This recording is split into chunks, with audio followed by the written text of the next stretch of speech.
Okay, hello students, good morning all. आज हम लोग सॉलिड स्टेट का एक न्यू टॉपिक करेंगे। जैसे कि आपको पता है, इस समय हम लोग सॉलिड स्टेट कर रहे हैं चैप्टर फर्स्ट 12th क्लास। एक बहुत इंपॉर्टेंट क्वेश्चन आता है, सीबीएसई बोर्ड में भी आता है, एंट्रेंस एग्जाम में भी आता है, मेडिकल में, जहाँ भी आप जाओगे हर जगह मिलेगा आपको। Calculation of density. Calculation of density, density मतलब वो नहीं है जो आप समझ रहे हो, density equal to mass by volume वाला नहीं है, इसमें एक अलग है डेंसिटी। तो यहाँ पर कैलकुलेशन ऑफ डेंसिटी कैसे निकालते हैं, तो यहाँ पर आज हम डिराइव करेंगे फार्मूला फॉर द डेंसिटी। तो एक फार्मूला जो है सॉलिड स्टेट में कैलकुलेशन फॉर डेंसिटी, उसमें क्या क्या निकाल सकते हैं आप, उसमें एटम्स निकाल सकते हैं, उससे आप नंबर ऑफ एटम्स निकालेंगे, जैसे जेड निकाल सकते हैं। जेड आप समझ रहे होंगे, जैसे सिंगल एटम्स है तो क्या होता है, सिंपल क्यूबिक। दो होते हैं तो बॉडी सेंटर्ड, फोर होंगे तो एफसीसी। जो ये नंबर ऑफ एटम्स आप निकालते हो, जेड इक्वल टू 1, 2, ये सारे एक फार्मूले से निकालते हैं। और डेंसिटी जो निकालते हो तो वो एक फार्मूले से निकालते हैं। उस डेंसिटी का हम डिस्कस यहाँ करने जा रहे हैं। आप इसको अच्छी तरह से देखें कि कैसे हम कैलकुलेट करते हैं। Note down formula for the density, formula for calculation of density, formula for calculation of, formula for density लिख दो।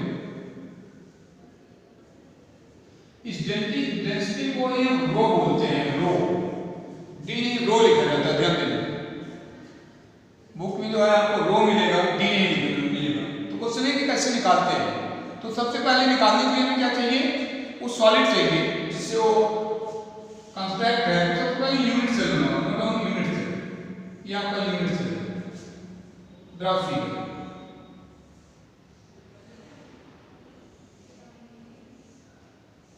ये आपका यूनिट सेल ए और बी, यहां से यहां तक इसका क्यूब है, ये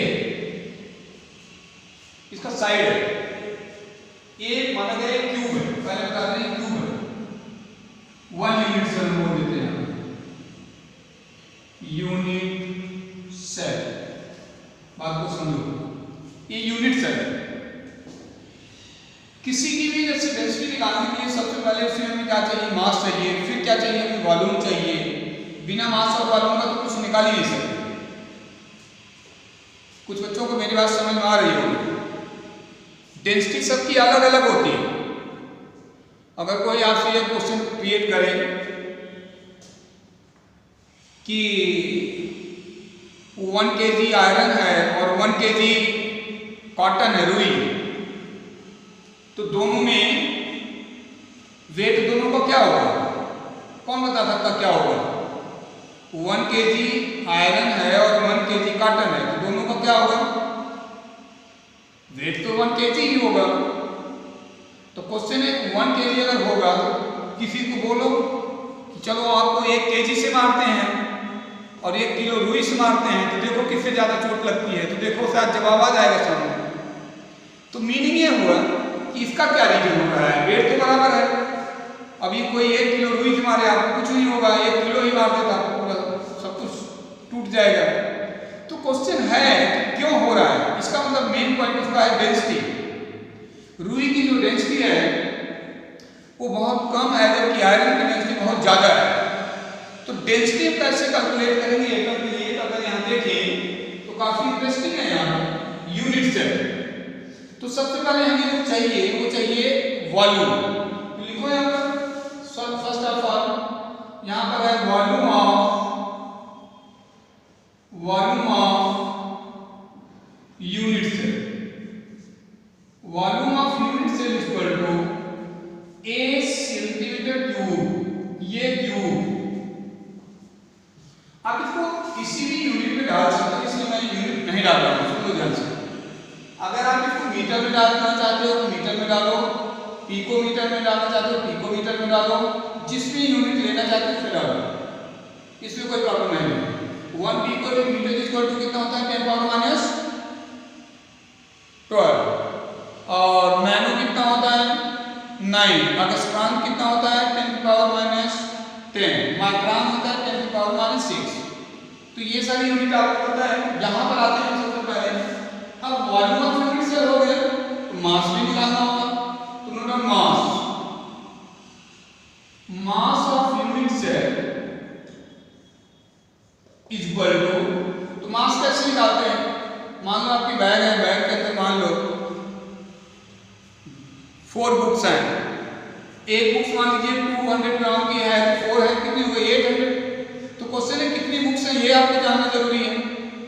सेम पैटर्न इधर आप यहाँ पर इस यूनिट सेल में कितने नंबर ऑफ एटम्स हैं वो जानना जरूरी है, जिससे आप बोलते हो एजेड, जिसको किससे रिप्रेजेंट करते हैं जेड। तो हम लिखते हैं यहाँ पर जेड मल्टीप्लाई स्मॉल एम। ध्यान दो हमने यहाँ डाला हुआ स्मॉल एम और यहाँ डाला हुआ Z. What is Z, no doubt Z is number of, Z क्या है, it is number of atoms, it is number of atoms present in unit cell, present in unit cell. Like in simple unit cell में z equal to 1 है, body centred में कितना z equal to है 2, face centred में कितना होता है 4, and centred में कितने होते हैं 2। ये कैसे होते हैं किसी वीडियो में फिर डिस्कस किया गया। आज हम समझते हैं कि z जो है, व्हाट इज z, z जो है नंबर ऑफ एटम्स है, और व्हाट इज मास, यहां पर मास क्या है, मास इक्वल टू है, मास है ये जो है वेट ऑफ, यहां पर लिखो यह मींस मास ऑफ 1 एटम। मैंने एक दिन पहले भी डिस्कस कर चुका हूं कि मास और वेट केमिस्ट्री में सेम है, दोनों में कोई डिफरेंस नहीं है। तो मास ऑफ 1 एटम, क्वेश्चन ये है अगर 1 एटम का मास यहां आ जाए, ये क्लियर हो जाए, और कितने एटम हैं अगर वो भी क्लियर हो जाए, इनको मल्टीप्लाई कर दें, तो प्रॉब्लम यहां से है नहीं, प्रॉब्लम यहां से है। मास ऑफ 1 एटम निकालना खास बात नहीं। तो क्वेश्चन है कि मास ऑफ 1 एटम कैसे निकाल सकते हैं, कौन सा स्टूडेंट है जो बता सकता है। तो आपको जब मोल्स पढ़ाया गया था, मोल्स में बताया गया था कि आयोटों number that is equal to gram atomic mass.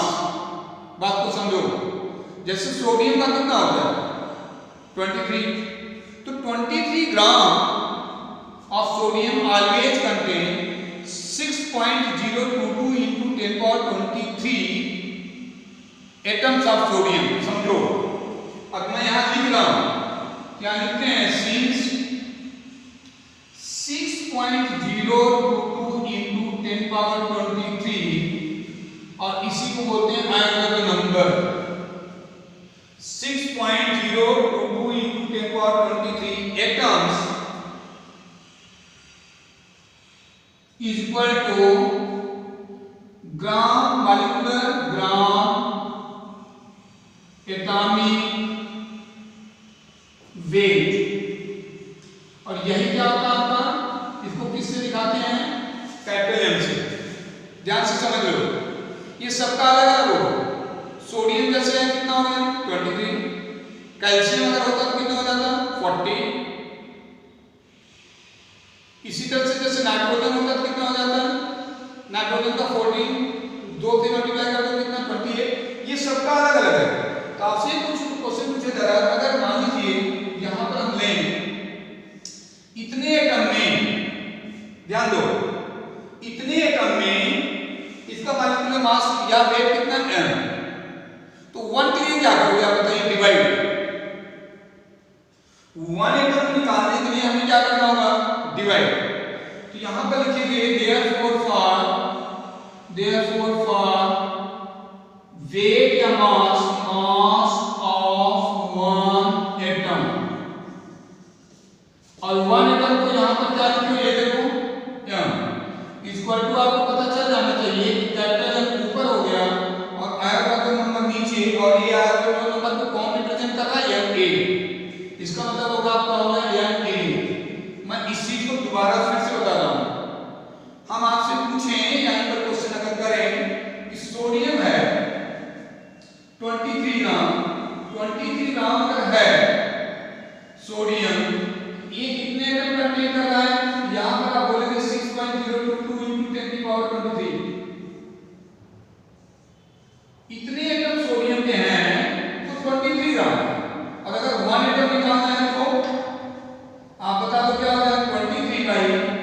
6.022 into 10 power 23।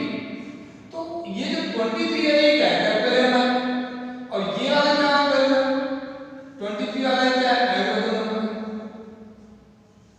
इसका मतलब हुआ m by na algorithm number m by na that will equal to mass of one atom। इसका मतलब इसकी वैल्यू अगर इसमें हम पुट कर दें तो हमारा क्या आ जाएगा, मास ऑफ यूनिट सेल। ध्यान से समझो, मास ऑफ यूनिट सेल निकालने के लिए हमने मास ऑफ वन एटम का निकाला और टोटल नंबर ऑफ एटम जितने उससे मल्टीप्लाई कर दिए। तो अगर आप मल्टीप्लाई करते हैं तो हम यहां लिखें विजुअल है यार स्टूडेंट्स, यहां पर लगाओ, यहां पर अगर हम देखते हैं यहां पर लिखते हैं mass of unit cell is equal to, हमारे पास ये आ गया Z मल्टीप्लाई इस मास की जगह क्या पुट कर दोगे, m अपॉन में ma एल्गोरिथम नंबर, क्योंकि मास ऑफ यूनिट सेल। अगर मास निकल चुका तब हमें निकालना क्या होगा, डेंसिटी ऑफ यूनिट सेल। तो डेंसिटी इक्वल टू क्या होता है, मास बाय वॉल्यूम। तो यहां पर लिखते हैं हम, यहां पर अगर मास निकल चुका तो लिखो density of unit cell, density of unit cell is equal to mass of unit cell, mass of unit cell divide by volume of unit cell. ये वॉल्यूम ऑफ यूनिट सेल, दोनों चीजें गिवन है, दोनों मास ऑफ यूनिट सेल ये निकला हुआ है, volume of unit cell first step में लिखा हुआ है, ये रहा E3। दोनों को हमने करना क्या होगा, डिवाइड कर देना होगा, तो हमारी आ जाएगी डेंसिटी। तो यहां पर अगर आगे हम लिखते हैं नेक्स्ट पॉइंट पर, अगर यहां हम चले नेक्स्ट पर अगर आगे बढ़े हमें जो मिलता है आपको मिलेगा नो यहां पर density of unit cell, density को क्या बोलते हैं, रो। क्या डेंसिटी ऑफ यूनिट सेल, ठीक है, right, rho equal to mass of unit cell क्या करता है ना, किसी वजह से क्या होगा, Z into capital M upon ma। और यहां पर वॉल्यूम ऑफ यूनिट सेल क्या था, A का 3, A मल्टीप्लाई 3। ये जो है आपका फॉर्मूला बन रहा है। इसका मतलब हुआ ये Z क्या है, नंबर ऑफ एटम है, ये क्या है, एटॉमिक मास है, ये क्या है, एटॉमिक नंबर क्या लिख सकते हैं यहां पर Z is equal to number of atom, Z is equal to number of atoms. और यहां पर और भी मेंशन कर रहा हूं मैं, for simple unit cell, simple unit cell Z equal to कितना होगा, 1। यहां पर for body centre BCC unit cell कितना होगा, 2। और एक होता है फॉर FCC, यहां पर जब इसका होगा ये कितना होगा, 4। तो यहां पर जो देख रहे हो सिंपल के लिए 1 होता है, बॉडी सेंटर के लिए 2 होता है और फेस सेंटर के लिए 4 होता है। अगर यहां वैल्यू करते जाओगे तो इसकी वैल्यू करती जाएगी, यहां Z डाल दो, मालूम है मास डाल दो, यहां पर आपको साइड गिवन है, ये क्या है, ये है side of cubic cell, side of unit cell. Side of unit cell को अगर आप पिकोमीटर में लेते हो तो मैं आपको बता रहा हूं इसमें होगा क्या, आप ध्यान दो। अगर हम यहां लिखें तो अपनी rho equal to Z multiply capital M upon A multiply 10 की पावर, ध्यान से देखो 10 की पावर -10 लिखते हो तो वो मीटर में हो गया, और -12 लिखते हो तो सेंटीमीटर में है। ध्यान दो, क्योंकि माइनस अगर 12 लिख रहे हो आप तो वो सेंटीमीटर में है।